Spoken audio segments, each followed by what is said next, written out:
Hi everybody, welcome to the YouTube channel of Government Girls College Taranagar once again।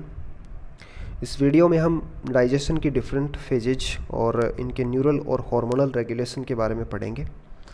MGSU Bikaner के BSc part second के अंदर एक special topic है hormonal regulation of digestive system या hormones इन digestive action. तो इस video के अंदर हम ये कवर करने वाले हैं। तो हमारा जो मेन फोकस है वो इनके रेगुलेशन पे रहेगा। डाइजेशन 3 फेजेज में कंप्लीट होता है। पहला फेज है सिफेलिक फेज, दूसरा फेज है गैस्ट्रिक फेज और तीसरा फेज है इंटेस्टिनल फेज।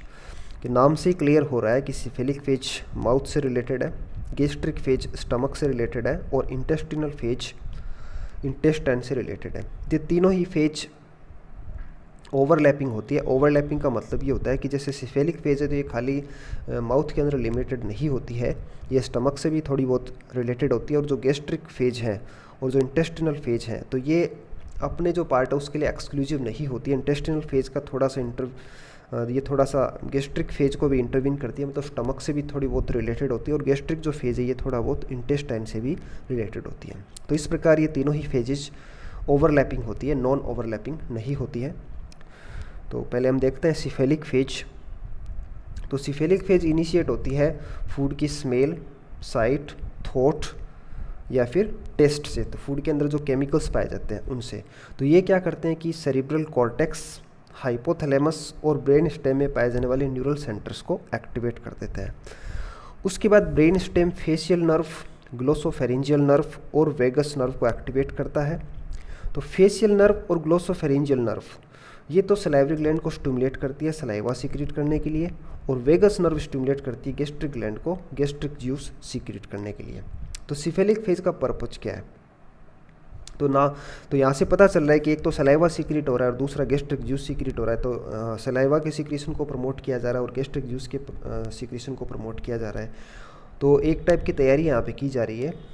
तो माउथ और स्टमक को रेडी किया जा रहा है, माउथ और स्टमक को प्रिपेयर किया जा रहा है किसके लिए? जो भी फूड उनके अंदर आने वाला है। तो सिफेलिक फेज जो होता है वो माउथ और स्टमक को डाइजेशन के लिए प्रिपेयर करता है।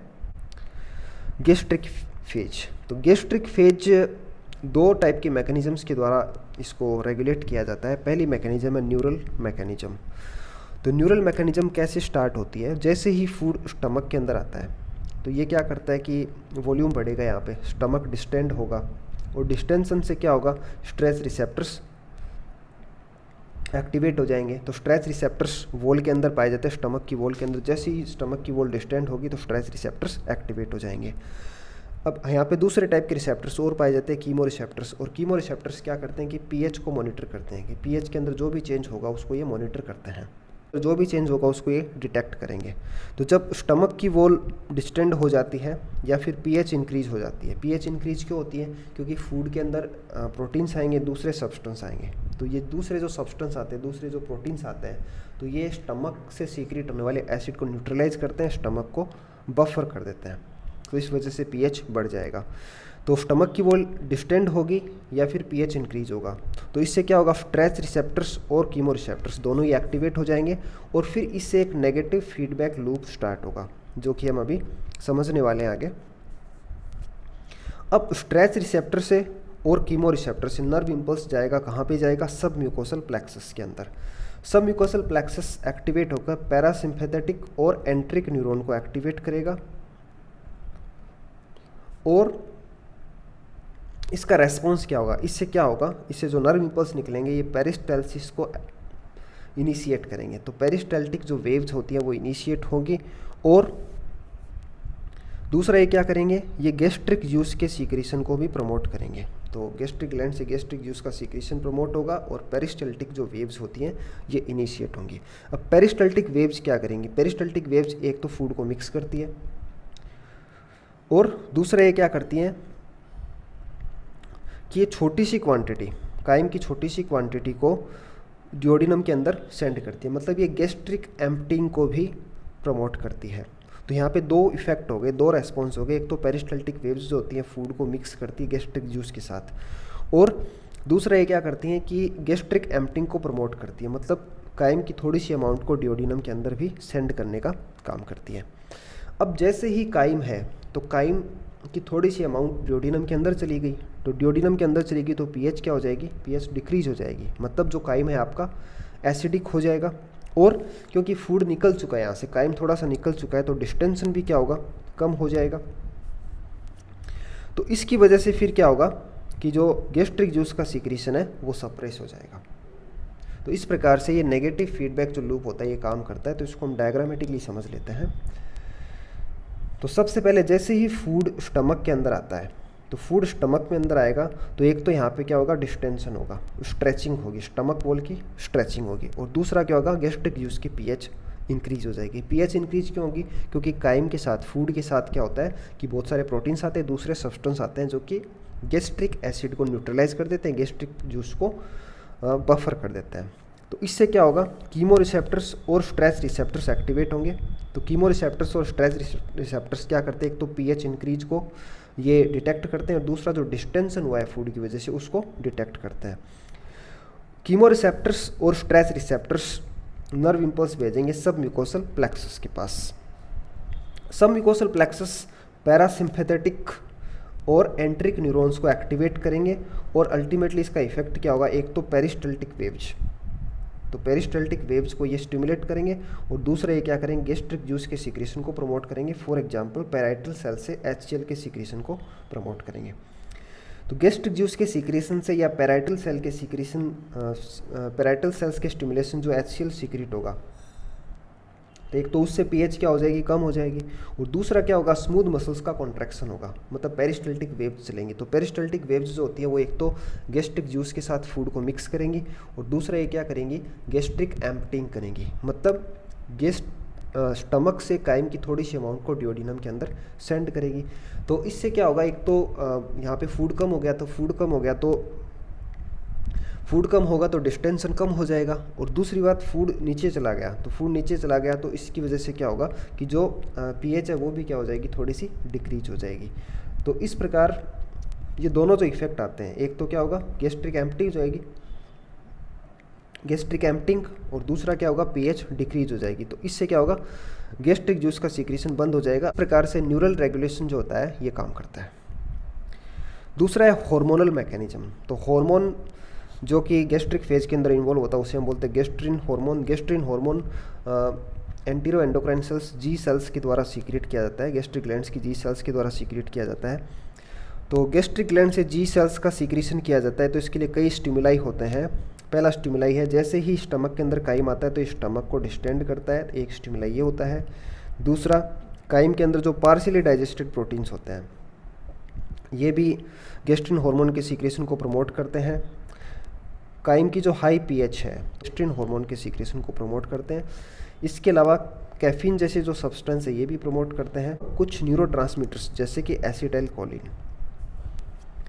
तो इस प्रकार स्टमक का डिस्टेंशन और पार्शियली डाइजेस्टेड प्रोटीन, काइम की हाई पीएच, कुछ सर्टेन केमिकल्स जैसे कि कैफीन और न्यूरोट्रांसमीटर्स जैसे कि एसिटाइल कोलिन, तो ये गैस्ट्रिन हार्मोन के सीक्रेशन को प्रमोट करते हैं। तो गैस्ट्रिन हार्मोन जी सेल से सीक्रेट होगा और फिर ये बॉडी के अंदर राउंड ट्रिप बनाएगा। राउंड ट्रिप का मतलब यहाँ से निकलेगा और फिर ब्लड के माध्यम से ये वापस अपने टारगेट ऑर्गन, तो इसका टारगेट ऑर्गन क्या है, स्टमक, जहाँ से ये निकला है वहीं पे ये वापस आएगा। तो गैस्ट्रिक ग्लैंड को स्टिमुलेट करता है और गैस्ट्रिक ग्लैंड के स्टिमुलेशन से क्या होगा, गैस्ट्रिक जूस सीक्रेट होगा। इसके अलावा gastrin hormone lower oesophageal sphincter के कॉन्ट्रैक्शन को प्रमोट करता है, जिससे एसिडिक काइम का रिफ्लक्स नहीं हो पाता है। तो यहाँ पे रिफ्लक्स ऑफ एसिडिक काइम का मतलब ये है कि यह वापस इसोफेगस के अंदर नहीं जा पाता है। गैस्ट्रिन हार्मोन स्टमक की मोटिलिटी को इंक्रीज करता है और पाइलोरिक स्फिंक्टर को रिलैक्स करता है। तो पाइलोरिक स्फिंक्टर के रिलैक्सेशन से गैस्ट्रिक एम्प्टिंग की प्रोसेस बढ़ेगी, मतलब काइम को ड्यूओडेनम के अंदर पुश किया जाएगा। गैस्ट्रिन हार्मोन लो पीएच के अंदर इनहिबिट हो जाता है, इसका सीक्रेशन लो पीएच के अंदर इनहिबिट हो जाता है, और जब पीएच हाई होती है तब इसका सीक्रेशन बढ़ जाता है। जब पीएच जब 2 से कम होती है तब तो इसका सीक्रेशन इनहिबिट हो जाता है, और जब पीएच इससे ज़्यादा होती है तब जब पीएच इससे ज़्यादा होती है तो इसका सीक्रेशन बढ़ जाता है।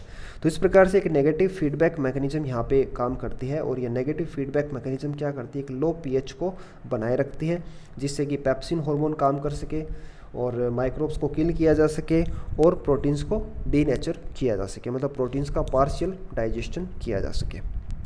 तो इस प्रकार से न्यूरल मैकेनिज्म और हार्मोनल मैकेनिज्म काम करती है गैस्ट्रिक फेज के अंदर। लास्ट अपना फेज है इंटेस्टिनल फेज। तो इंटेस्टिनल फेज जो होती है, यहाँ तक हमने जो पढ़े थे सिफेलिक फेज और गैस्ट्रिक फेज, तो ये तो क्या करते हैं कि गैस्ट्रिक सीक्रेशंस को प्रमोट करता है, और इंटेस्टिनल फेज क्या करेगा, इसका उल्टा करता है, ये इनको इनहिबिट करता है। इनहिबिट इसलिए करता है कि ताकि इसके ऊपर लोड ना बढ़े, क्योंकि ये भी हो सकता है कि फूड इसके अंदर बहुत ज़्यादा आ जाए और इंटेस्टाइन उसको डाइजेस्ट नहीं कर पाए, तो इस प्रकार से ये इन सीक्रेशंस को इनहिबिट करता है ताकि ये अपनी कैपेसिटी के अनुसार फूड को डाइजेस्ट कर सके। तो ये भी 2 टाइप के रेगुलेशन में होता है, न्यूरल रेगुलेशन और हार्मोनल रेगुलेशन। तो इसका जो हार्मोनल रेगुलेशन है वो बहुत इंपॉर्टेंट है। तो पहले हम देख लेते हैं न्यूरल रेगुलेशन। तो जैसे ही फूड डियोडिनम के अंदर आता है तो ये डियोडिनम को डिस्टेंड करेगा, डियोडिनम के वॉल्यूम को बढ़ा देगा। तो इससे क्या होगा, एक एंटीरोगैस्ट्रिक रिफ्लेक्स इनिशिएट होगा, और डियोडिनम की वॉल के अंदर स्ट्रेच रिसेप्टर्स है वो एक्टिवेट होंगे। ये स्ट्रेच रिसेप्टर्स क्या करते हैं, नर्व इम्पल्स को मेडुला ओब्लोंगेटा को सेंड करेंगे। वहाँ पे ये नर्व इम्पल्स क्या करते हैं, पैरासिम्पैथेटिक स्टिमुलेशन को इनहिबिट कर देते हैं और सिंपैथेटिक नर्व्स को, सिंपैथेटिक स्टिमुलेशन को बढ़ा देते हैं। तो यहाँ पे पैरासिम्पैथेटिक स्टिमुलेशन को इनहिबिट किया जाएगा और सिंपैथेटिक स्टिमुलेशन या सिंपैथेटिक नर्व्स को स्टिमुलेट किया जाएगा, बढ़ाया जाएगा। तो इससे क्या होगा कि गैस्ट्रिक मोटिलिटी कम हो जाएगी। तो गैस्ट्रिक मोटिलिटी के कम होने से क्या होगा कि पाइलोरिक स्फिंक्टर का कॉन्ट्रैक्शन बढ़ जाएगा, गैस्ट्रिक एम्प्टिंग कम हो जाएगी, जिससे कि डियोडिनम के ऊपर लोड नहीं बढ़ेगा। तो डियोडिनम के अंदर जैसे ही फूड आता है तो फूड क्या करता है, एंटीरोगैस्ट्रिक रिफ्लेक्स इनिशिएट करता है, स्ट्रेच रिसेप्टर्स एक्टिवेट होते हैं, नर्व इम्पल्स को मेडुला ओब्लोंगेटा के अंदर भेजा जाता है, जहाँ पे ये पैरासिम्पैथेटिक स्टिमुलेशन को इनहिबिट कर देते हैं और सिंपैथेटिक नर्व्स को स्टिमुलेट कर देते हैं। इसकी वजह से गैस्ट्रिक मोटिलिटी कम हो जाएगी, पाइलोरी स्फिंक्टर कॉन्ट्रैक्ट हो जाएगा और गैस्ट्रिक एम्प्टिंग की प्रोसेस डिक्रीज हो जाएगी। दूसरा जो है वो है हार्मोनल रेगुलेशन। तो 2 मेजर हार्मोन होते हैं, इसके अलावा बहुत सारे दूसरे भी हार्मोन्स होते हैं, माइनर हार्मोन जिनको हम गट हार्मोन्स बोलते हैं। 2 मेजर हार्मोन, पहला है कोलिसिस्टोकाइनिन। तो कोलिसिस्टोकाइनिन कब सीक्रेट होता है, तो इसके सीक्रेशन को प्रमोट किया जाता है काइम के अंदर उपस्थित अमाइनो एसिड्स के द्वारा। तो अमाइनो एसिड्स कहाँ से आते हैं, partially digested proteins, partially digested protein जो कि स्टमक के अंदर जिनका डाइजेशन हुआ था। तो पार्शियली डाइजेस्टेड प्रोटीन से आने वाले अमाइनो एसिड्स और फैटी एसिड्स, तो ये क्या करते हैं, कोलिसिस्टोकाइनिन के सीक्रेशन को स्टिमुलेट करते हैं। कोलिसिस्टोकाइनिन क्या करेगा, एक तो ये पैनक्रियाटिक जूस के सीक्रेशन को प्रमोट करता है, गोल ब्लैडर की वॉल को कॉन्ट्रैक्ट करता है जिससे कि बाइल का सीक्रेशन हो सके। यह sphincter of Oddi, sphincter of Oddi को रिलैक्स कर देता है जिससे कि पैनक्रियाटिक जूस और बाइल डियोडिनम के अंदर आ सके। इसके अलावा यह गैस्ट्रिक एम्प्टिंग को स्लो कर देता है। स्लो कैसे करता है, पाइलोरिक स्फिंक्टर के कॉन्ट्रैक्शन को प्रमोट करके। तो यह पाइलोरिक स्फिंक्टर के कॉन्ट्रैक्शन को प्रमोट करके गैस्ट्रिक एम्प्टिंग को स्लो कर देता है। इसके अलावा यह सीक्रेटिन के इफ़ेक्ट्स को भी एनहांस करता है। दूसरा हार्मोन है सीक्रेटिन। तो सीक्रेटिन एक्टिवेट किया जाता है एसिडिक काइम के द्वारा। तो एसिडिक काइम जैसे ही डियोडिनम के अंदर आता है तो यह एस सेल्स को स्टिमुलेट करता है। तो हमने देखा था कि 3 टाइप की सेल्स, एस सेल, सीसी के सेल और के सेल्स। तो इनमें से एस सेल्स को स्टिमुलेट किया जाता है एसिडिक काइम के द्वारा। जैसे ही डियोडिनम के अंदर एसिडिक काइम आता है तो ये एस सेल से सीक्रेटिन हार्मोन के रिलीज को प्रमोट करता है। तो सीक्रेटिन जो होता है यह एक तो पैनक्रियाटिक जूस के फ्लो को, पैनक्रियाटिक जूस के सीक्रेशन को प्रमोट करता है। तो पैनक्रियाटिक जूस जो होता है बाइकार्बोनेट रिच होता है जिससे ये क्या करता है कि एसिड को न्यूट्रलाइज करता है। दूसरा यह गैस्ट्रिक जूस के सीक्रेशन को इनहिबिट करता है। तो ओवरऑल काम क्या होता है सिक्रेटिन का? एक तो यह जो एसिड आएगा काइम के साथ जो एसिड आएगा उसको बफर करेगा। कैसे करेगा कि ये पैनक्रियाटिक जूस के सिक्रेशन को प्रमोट करता है जो कि बाइकार्बोनेट आयन से रिच होता है, और यह एसिड को न्यूट्रलाइज करेगा। इसके अलावा यह स्टमक के अंदर एसिड के प्रोडक्शन को भी कम करता है। तो यह गैस्ट्रिक जूस के सिक्रेशन को इनहिबिट करता है और पैनक्रियाटिक जूस के सिक्रेशन को प्रमोट करता है। इस प्रकार यह काइम के अंदर जो एसिड होता है उसको न्यूट्रलाइज करता है और स्टमक के अंदर जो एसिड होता है उसके प्रोडक्शन को कम कर देता है। तो 2 हार्मोन्स हमने पढ़े हैं, कोलिसिस्टोकाइनिन और सिक्रेटिन। इनके अलावा कुछ दूसरे हार्मोन्स भी होते हैं जिनको हम गट हार्मोन्स बोलते हैं। तो गट हार्मोन में से जो पहला जो ग्रुप है वो है मोटिलिन, सब्सटेंस पी और बॉम्बेसिन। तो ये क्या करते हैं? इंटेस्टाइन की मोटिलिटी को स्टिमुलेट करते हैं, इंटेस्टाइन की मोटिलिटी को बढ़ा देते हैं। दूसरा है वासो एक्टिव इंटेस्टिनल पेप्टाइड VIP। तो यह इंटेस्टाइन से आयंस और वाटर के सिक्रेशन को प्रमोट करता है और गैस्ट्रिक एसिड सिक्रेशन को इनहिबिट करता है। तीसरा है गैस्ट्रिन रिलीजिंग पेप्टाइड। तो इसके नाम से ही पता चल रहा है कि ये गैस्ट्रिन हार्मोन के सिक्रेशन को स्टिमुलेट करता है। सोमेटोस्टेटिन, तो इसका काम जो है गैस्ट्रिन रिलीजिंग पेप्टाइड का ऑपोजिट होता है, यह गैस्ट्रिन सिक्रेशन को इनहिबिट करता है। एंटीरोगेस्ट्रोन गैस्ट्रिक ग्लैंड्स का इनहिबिशन करता है।